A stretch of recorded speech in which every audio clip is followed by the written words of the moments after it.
Hello friends, this is Mandeep Gadetharia. Welcome to in our video lecture series.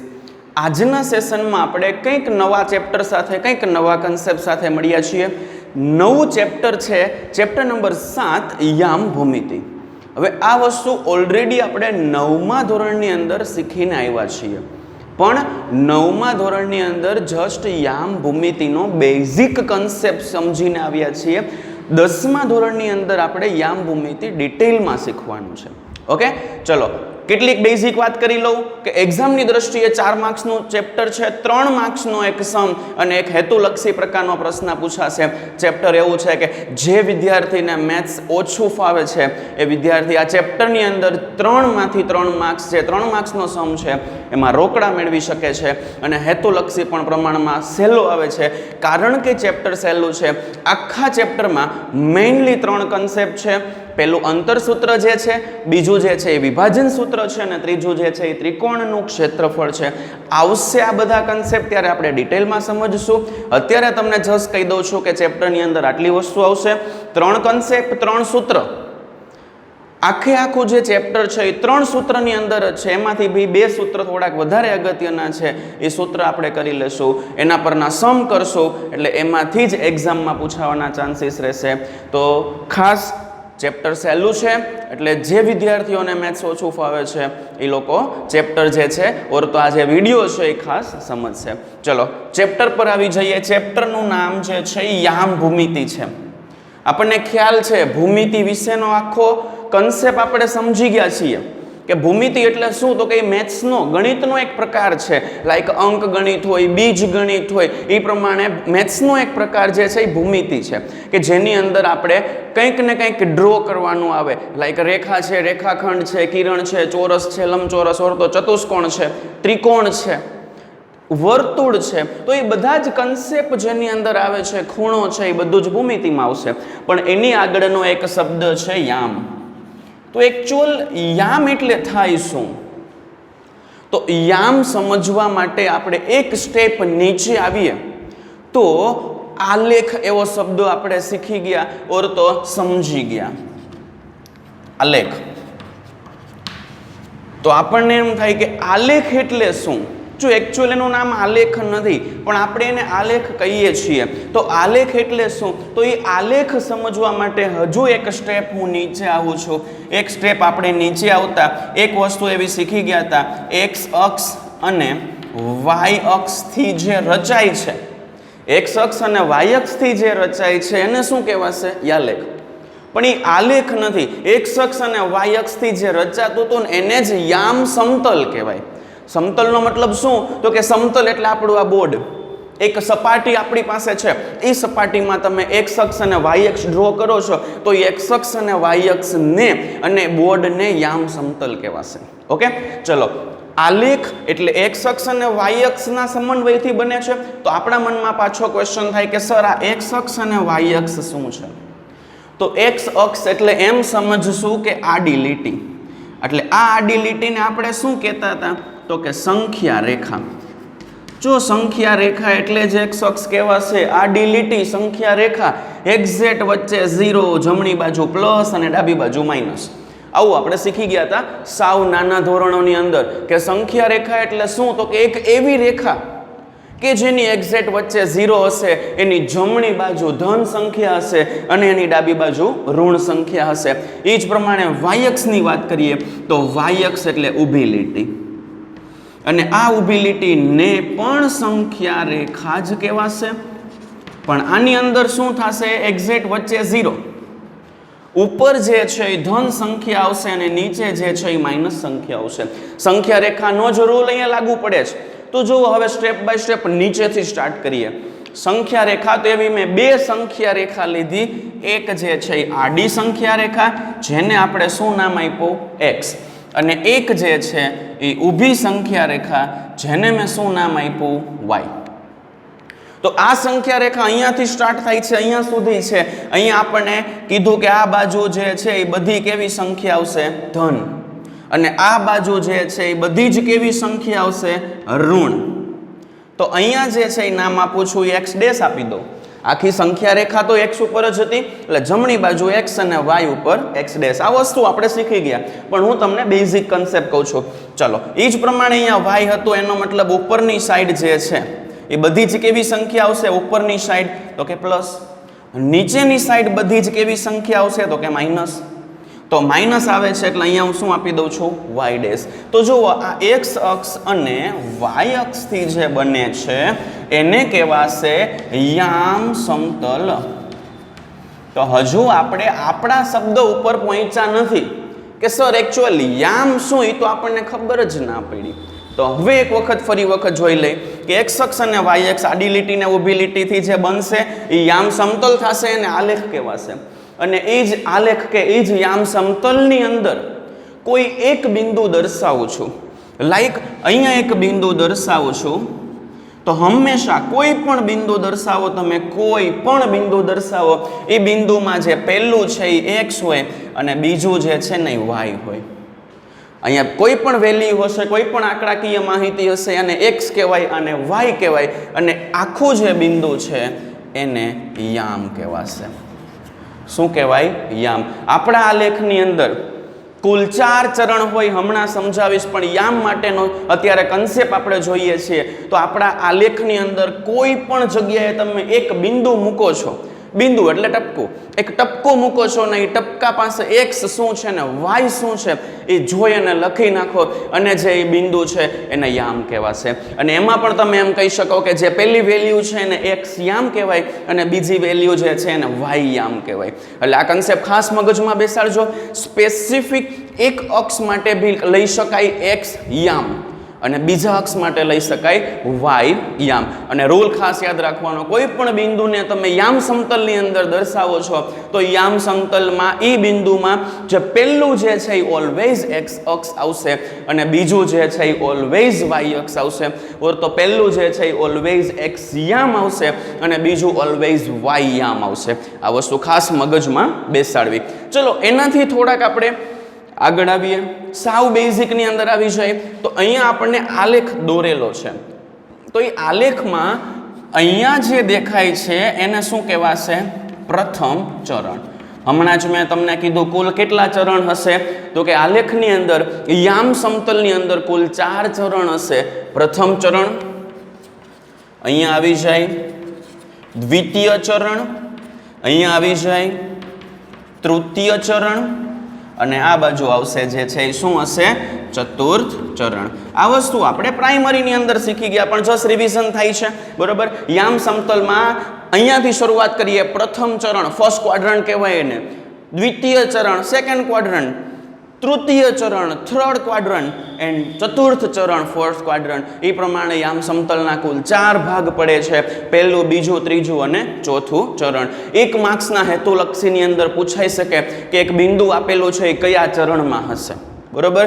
એની હું તમને સાથોસાથ નિશાની પણ કહી દઉં છું. નિશાનીની વાત કરીએ તો પ્રથમ ચરણની અંદર હંમેશા x અને y બંનેની નિશાની પ્લસ હોય. જુઓ આ x હતું, આ y હતું, બેયની નિશાની કેવી છે? પ્લસ. એટલે x અને y બેયની નિશાની પ્લસ હોય. એ જ પ્રમાણે આપણે દ્વિતીય ચરણની અંદર જોઈએ તો તમે જુઓ x માઇનસ હશે અને y પ્લસ હશે. આ જુઓ x જે છે એ કેવું છે? માઇનસ. આ બીજું ચરણ છે તો પહેલાં x જ જોવાનું, x માઇનસ અને y કેવું છે? પ્લસ, એટલે માઇનસ પ્લસ. તમે તૃતીય ચરણ જુઓ તો એની અંદર x પણ માઇનસ હશે અને y પણ માઇનસ હશે. તમે જોઈ શકો છો. આ ત્રીજું ચરણ. હવે એ જ પ્રમાણે તમે ચતુર્થ ચરણની અંદર જુઓ તો x જે છે એ પ્લસ હશે અને y હશે માઇનસ. x જુઓ તમે કેવું છે? પ્લસ અને y જે છે એ કેવું છે? માઇનસ. તો આ એની નિશાની. તમે નિશાની ઉપરથી આલેખ ડ્રો કર્યા વગર, યામ સમતલ ડ્રો કર્યા વગર તમે એક કન્સેપ્ટ સમજી લ્યો કે આ નિશાની આપણને ખબર હોય તો ડાયરેક્ટ કહી શકાય કે કયું બિંદુ કયા ચરણમાં આવેલું છે. બીજી એક વસ્તુ, x અક્ષ અને y અક્ષ જ્યાં છેદે છે એને કહેવાશે ઉદ્ગમ બિંદુ. શું કહેવાશે? ઉદ્ગમ બિંદુ. અને એના યામ હંમેશા 0 0 જ હોય. વસ્તુ મગજમાં બેસાડજો. ઉદ્ગમ બિંદુ x અને y નું છેદ બિંદુ કહેવાશે અને ઉદ્ગમ બિંદુના યામ હંમેશા શું હોય? 0 0. આ વસ્તુ ખાસ મગજમાં બેસાડવાની. બીજી એક વસ્તુ કે એક્સ અક્ષ જે છે એનું બીજું નામ કોટી. એક્સ અક્ષનું બીજું નામ શું થશે? કોટી. અને જે વાય અક્ષ જે છે એનું બીજું નામ થશે ભુજ. આ વસ્તુ આપણે 9મા ધોરણની અંદર શીખી ગયા, પણ 10મામાં પણ હેતુલક્ષીની અંદર જો ક્વેશ્ચન પૂછાઈ જાય તો ખાસ તમારે આન્સર આપવા થાય કે એક્સ અક્ષ એટલે કોટી થશે અને વાય અક્ષ એટલે ભુજ થશે. ટ્વિસ્ટ કરવા માટે શું કહે કે ભાઈ કોઈ એક બિંદુ આપેલું છે, એ બિંદુના કોટી અને ભુજ જણાવો. ક્વેશ્ચન બહુ ઇઝી હોય કે એક બિંદુ 2 અને 5 છે, લખ્યું હોય એ ઓફ 2 અને 5 ના કોટી અને ભુજ જણાવો. આપણને એમ થાય કે આ કોટી અને ભુજ શું હશે? તો કોટી એટલે એક્સયામ, તો એક્સયામ 2 છે, ભુજ એટલે વાયયામ 5 છે. તમે 2 અને 5 લખો, 1 માર્ક્સ રોકડો મળી જશે. પણ ખાસ ખબર હોવી જોઈએ એક્સ અક્ષ એટલે કોટી અને વાય અક્ષ એટલે ભુજ. તો આ વાત હતી સાવ બેઝની, જે આપણે ઓલરેડી શીખીને આવ્યા છીએ. હવે પછીના કન્સેપ્ટમાં હું જાઉં છું તો ચેપ્ટરનો પહેલો જ કન્સેપ્ટ, હજુ આ થિયરિકલ કન્સેપ્ટમાં કંઈ બાકી રહ્યો હશે ઓર તો બેઝમાં કંઈ બાકી રહ્યું હશે તો જેમ જેમ આવતું જશે એમ આપણે સમજતા જશું. પણ હવે ચેપ્ટરનો હું પહેલો કન્સેપ્ટ લઉં છું અને એ કન્સેપ્ટનું નામ છે અંતરસૂત્ર. અંતરસૂત્ર નામ એવું કામ છે કે અંતર એટલે શું થાય? તો કે ભાઈ કોઈ પણ 2 બિંદુ વચ્ચેનું અંતર, અને સૂત્ર એટલે તો કે એ 2 બિંદુ વચ્ચેનું અંતર શોધવા માટેની આપણે જે પ્રોસેસ કરીએ છીએ એને સૂત્ર કહેવાશે. લાઈક હું તમારી સામે એક લાઈવ એક્ઝામ્પલ લઉં છું કે હવે આપણને ખબર પડી ગઈ છે કે ભાઈ આ ગ્રાફ છે, આ એક્સયામ છે, આ વાયયામ છે, આ જે છે એક્સ ડેશ કહેવાશે અને આ વાય ડેશ કહેવાશે, અને આ જે છે ઓરિજિન કહેવાશે. ઓરિજિન એટલે ઉદ્ગમ બિંદુ. ઓકે, હવે મારી પાસે 2 બિંદુ છે. એક બિંદુનું નામ છે XA અને એના યામ છે x1 y1, અને બીજા બિંદુનું નામ છે B, એના યામ છે x2 y2. એટલે સપોઝ એક બિંદુ A અહીંયા છે, હવે એના યામ શું થયા? x1 અને y1. અને સપોઝ બીજું બિંદુ B અહીંયા છે, એના યામ શું થયા? x2 y2. આ બંને બિંદુ વચ્ચેનું આપણે અંતર શોધવાનું છે. તો એ અંતર શોધવા માટેનું એક સૂત્ર આવે છે. એ સૂત્ર સમજતા પહેલા એક બીજો કન્સેપ્ટ કહી દઉં કે અંતરનો એકચ્યુઅલ મીન શું થાય. તો કે અત્યાર સુધી જો આપણે અંતર આ રીતે મેળવી ગયા, આપણો યામ સમતલ છે. સપોઝ અહીંયા 0, અહીંયા 1 2 3 4, 1 2 3, અહીંયા 4, x y x dash y dash, -1 -2 -3 -4, -1 -2 -3 -4. Suppose એક બિંદુ અહીંયા છે, તો આપણે એમ કહીએ કે ભાઈ આ 3 જે છે અને એને હું A નામ આપું છું, અને એક બિંદુ અહીંયા છે એને હું B નામ આપું છું. હવે એમ કીધું છે કે A થી B વચ્ચેનું અંતર શોધો. એટલે આપણે શું કરતા હતા કે 3 થી 2 પાસે આવ્યો એટલે એક કદમ ચાલ્યો, 2 થી 1 પાસે બીજું કદમ ચાલ્યો, 1 થી 0 પાસે ત્રીજું કદમ, 0 થી -1 પાસે ચોથું કદમ, -1 થી -2 પાસે પાંચમું કદમ, -2 થી -3 પાસે છઠ્ઠું કદમ. એનો મતલબ A થી B વચ્ચેનું અંતર કેટલું થઈ જશે? 6. હવે આ જે છે ને આપણે આલેખ ડ્રો કરીને સમજ્યા. હવે એ જ વસ્તુ તમારે ડાયરેક્ટ સમજવી હોય તો એનું એક જ સૂત્ર છે કે A થી B વચ્ચેનું અંતર તમારે મેળવવું હોય તો માનાંકમાં x1 - x2 ઓર તો x2 - x1. It's depend on you, તમે કઈ રીતે લખો છો. x1 એટલે પહેલું બિંદુ ને x2 એટલે બીજું બિંદુ. તો અહીંયા શું થયું કે 2 બિંદુ વચ્ચેનું અંતર મોડ, અહીંયા મેં માનાંક કરેલું છે. માનાંકનો મતલબ શું થાય? તો કે માનાંકનો મતલબ થાય અણઋણ. અને અણઋણ એટલે શું? તો કે ઋણ ન હોય તેવું. કારણ કે અંતર ક્યારેય ઋણ હશે નહીં. આવું તમે 10મામાં વિજ્ઞાનમાં પણ શીખી ગયા, કાર્ટેશિયન સંજ્ઞા પ્રણાલી. એ જ વસ્તુ અહીંયા છે કે અંતર ક્યારેય ઋણમાં ન હોય. ઋણમાં ન હોય એટલે આપણે એને માનાંકમાં લખી દઈએ, એટલે માનાંક એને ઓટોમેટિક પ્લસ કરી દેશે. જુઓ આપણે કીધું એ પ્રમાણે કે x1 3 હતું માઇનસ x2 -3 હતું, તો માનાંકમાં 3 -+ 3, તો 3 અને 6 માનાંક કાઢી નાખો છો, 6 આપણો આન્સર. પ્લસ છે તો પ્લસ જ રહેશે, માઇનસ હોય તો પ્લસ થઈ જાય. તો તમે જુઓ આકૃતિની મદદથી આપણે મેળવો આન્સર તો બી 6 આવ્યો, સૂત્રની મદદથી આન્સર મેળવું છું તો પણ 6 આવે છે. એનો મતલબ આપણે 2 બિંદુ વચ્ચેનું, પણ એ બિંદુ ખાલી x અક્ષ ઉપર હોય તો એ 2 વચ્ચેનું અંતર શોધવા માટેનું સૂત્ર માનાંકમાં x1 - x2 છે. તો એ જ પ્રમાણે જો એ બિંદુ y અક્ષ ઉપર હોય તો y1 -y2 કહી શકાય? યસ. પણ આપણે કેવો કન્સેપ્ટ સમજવાનો છે કે આપણે એવો કન્સેપ્ટ સમજવાનો છે કે એ બિંદુઓ એ ખાલી x અક્ષ ઉપર કે ખાલી y અક્ષ ઉપર નહીં, એ x અને y યામમાં હશે. મતલબમાં પહેલા ચરણમાં હશે કે બીજા ચરણમાં હશે કે ત્રીજા ચરણમાં હશે કે ચોથા ચરણમાં, કોઈ અક્ષ ઉપર નહીં હોય. તો એ બિંદુઓ વચ્ચેનું અંતર શોધવા માટેનું સૂત્ર શું છે? તો એ અંતર શોધવા માટેનું સૂત્ર છે કે ભાઈ આપણી પાસે બે બિંદુ છે, a of x1 y1 અને b of x2 y2. Sorry, એ બંને વચ્ચેનું અંતર શોધવું છે તો એનું સૂત્ર છે વર્ગમૂળમાં x1 - x2 આખાનો વર્ગ પ્લસ y1 - y2 આખાનો વર્ગ. જો સૂત્ર બહુ સહેલું છે, આ જ કન્સેપ્ટ મેં ઉપયોગ કર્યો છે. x1 - x2 the whole square y1 - y2 the whole square, એનું પ્રૂફ પણ છે, એની સાબિતી પણ છે.